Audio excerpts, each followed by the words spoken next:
Hello class 7 students. Today we are going to start with chapter number 5 and the name is The Daffodils. It's a poem.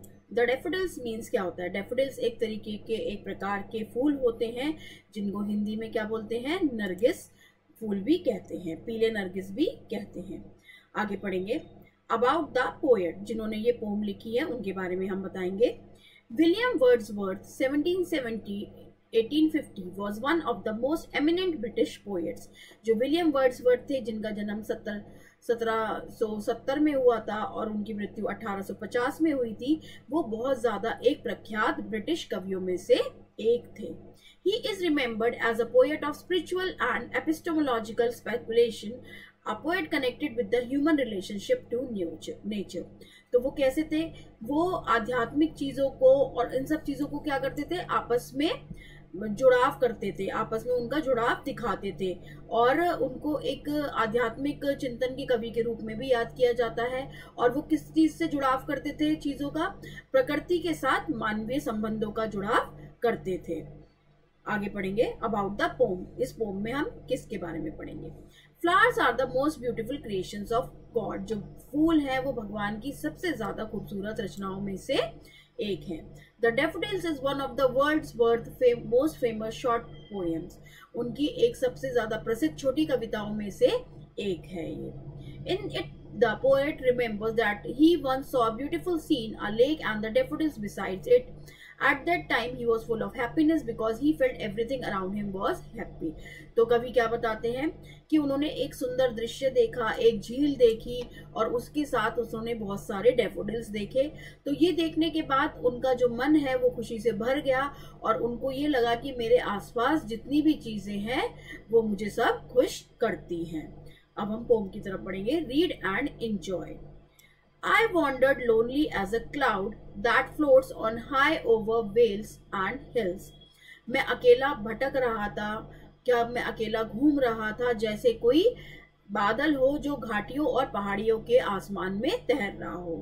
कैसा हो? जो घाटी और आसमान में जो पहाड़ है, घाटियों में और पहाड़ों के ऊंचे आसमान में वो तैर रहा हो, मैं ऐसा अकेला बादल की तरह अपने आप को महसूस कर रहा था। When all at once I saw a crowd, a host of golden daffodils, beside the lake beneath the trees, fluttering and dancing in the breeze। फिर उसने क्या देखा? पोएट ने क्या देखा कि अचानक उन्होंने देखा कि एक बहुत ही ज्यादा सुनहरे गोल्डन डैफोडिल्स की एक भीड़ लगी है। मतलब बहुत सारे जो गोल्डन डैफोडिल्स हैं वो एक साथ हैं। बिसाइड द लेक, और वो कहाँ पर है? झील के किनारे हैं। बीनीथ द ट्रीज, यानी पेड़ों के नीचे हैं। Fluttering and dancing in the breeze, यानी हवा में वो लहरा रहे हैं और नाच रहे हैं। Continuous as the stars that shine and twinkle on the milky way, they stretched in never ending line along the margin of a way. तो वो कैसे थे? वो जो आकाश गंगा जो है हमारा, जो मिल्की वे है, तो उसकी जो चमकदार सितारे हैं तो वो उसकी तरह निरंतर एकदम चमक रहे थे, टिमटिमा रहे थे। They stretch in never ending line along the margin of a bay। और वो एक किनारे पे थे, खाड़ी के एक किनारे पे थे और जो कभी नहीं खत्म हो सकती रेखा, उस पर वो मौजूद थे, फैले हुए थे। Along the 10,000 saw I at a glance, tossing their heads in sprightly dance। एक ही नजर में मैंने कितने देखे? 10,000। Tossing their heads in sprightly dance, और अपने सर को वो कैसे कर रहे थे? जोश से नाच रहे थे, जोश से हिला रहे थे। The waves beside them danced but they outdid sparkling waves in glee, a poet could not but be gay. The waves beside them dance मतलब कि जो उनके पीछे जो लहरें थी, उनके पास में जो लहरें थी वो भी खुशी से चमक रही थी, उनके साथ उसका साथ दे रही थी। और एक कवि की इससे ज्यादा खुशी नहीं मिल सकती है किसी को भी ये नजारा देखकर। In such a jocund company I gazed and gazed but little thought what wealth the show to me had brought। उन्होंने बोला कि इतनी अच्छी खुशनुमा समय में, इतने अच्छे खुशमिजाज संगत में, तो मैंने क्या देखा? मैं देखता ही रहा और देखता ही रहा और मैंने ये सोचा कि ये मेरे लिए कितनी बड़ी खुशी लेकर आया, कितनी बड़ी दौलत लेकर आया है ये सीन मेरे लिए। For oft when on my couch I lie, in vacant or in pensive mood, they flash upon that inward eye which is the bliss of solitude। तो क्या हुआ कि जब भी मैं अक्सर अपने सोफे पर लेटा हो रहता हूँ और कभी मैं खाली होता हूँ, मेरे को कुछ करने के लिए नहीं होता, या मैं बहुत ज़्यादा चिंताग्रस्त मूड में होता हूँ यानी पेंसिव मूड में होता हूँ, तो ये मेरी आँख के सामने इस तरीके से एकदम से चमक जाता है वो सीन जो मैंने देखा था, which is the bliss of solitude, यानी जो हमें अकेलेपन में हमें एक आनंद की अनुभूति कराता है। And then my heart with pleasure fills and dances with the daffodils, और तब मेरा दिल कैसा हो जाता है, खुशी से भर जाता है और मैं डेफोडिल्स के साथ साथ नृत्य करने लगता हूँ। तो देखिए नेचर के उस रूप को देखकर विलियम वर्ड्सवर्थ को कितनी खुशी मिली कि जब भी वो चिंता में थे या अकेलापन महसूस कर रहे थे, तो उनको वो नज़ारा सोचकर, वो डेफोडिल्स कैसे लहरा रहे थे, कैसे नाच रहे थे हवा से, तो उस सब चीज़ों को सोचकर उन्हें बहुत ज़्यादा खुशी मिली। That's all about the poem. Now we will discuss the new words. First one is Wales. Wales का क्या मतलब होता है, घाटियाँ यानी वैलीज। होस्ट मतलब अ वेरी बिग ग्रुप, जो कि एक मेजबान होते हैं, जो कि किसी चीज को ऑर्गेनाइज करते हैं। यहाँ पे एक बहुत बड़ा समूह के लिए होस्ट को यूज किया गया है। बे, बे का क्या मतलब होता है हिंदी भाषा में, खाड़ी। अ पार्ट ऑफ सी और a large lake partly surrounded by land, समुद्र या बड़ी झील का हिस्सा जो कि भूमि से घिरा हुआ होता है। Sprightly, full of life and energy, उसका मतलब उत्साह, जीवन में उत्साह और ऊर्जा भरी हुई है।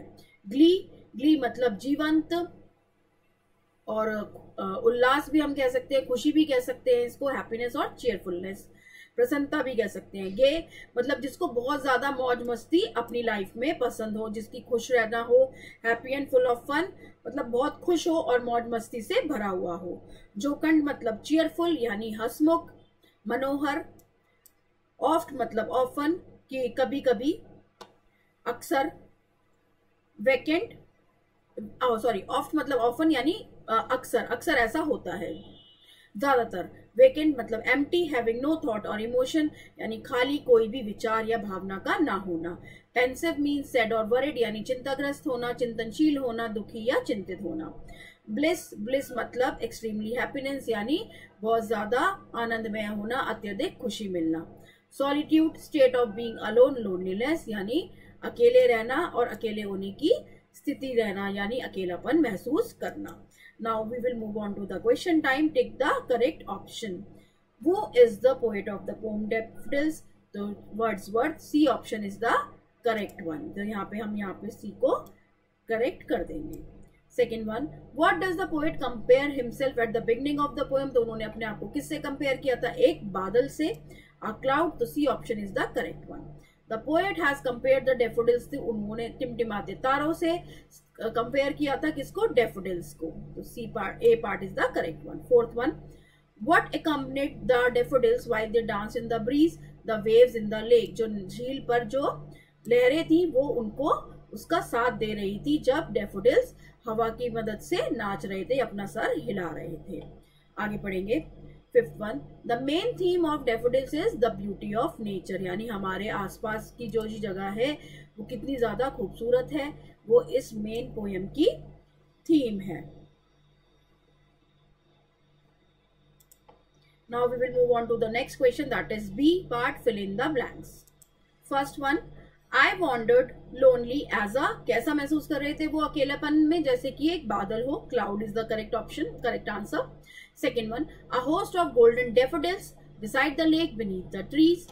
Now third one, they flash upon that inward eye which is the bliss of solitude. These words you have to write from the poem itself. And fourth one, and then my heart with pleasure fills and dances with the daffodils. Fifth one, continuous as the stars that shine and twinkle on the Milky Way. So these are the lines taken from the poem. So you have to underline the poem lines over there and write the words over here. Okay, now we will move on to the C part. Write true or false against the following statements. The poet feels joyous upon seeing the daffodils. This is a true statement. Second one, the waves were cheerful company for the poet. This is a true statement. Third one, the poet saw 10,000 daffodils at a glance. This is also a true statement. Fourth one, the daffodils are compared to stars in the Milky Way. This is also a true statement. Now we will move on to the D part. Match the words with their correct rhyming words. Means they have a similar sound, but they are spellings are different.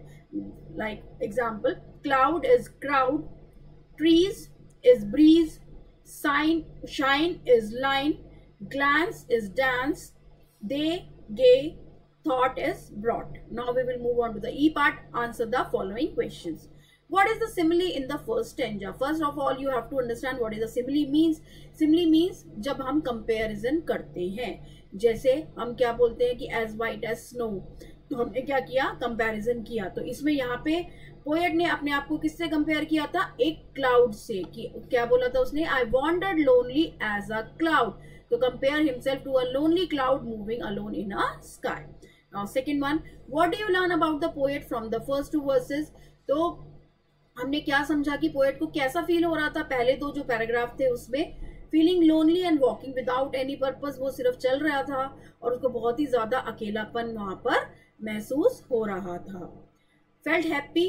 फिर उसके बाद उन्होंने क्या किया कि जब उन्होंने daffodils देखे तो वो बहुत ज्यादा खुश हो गए.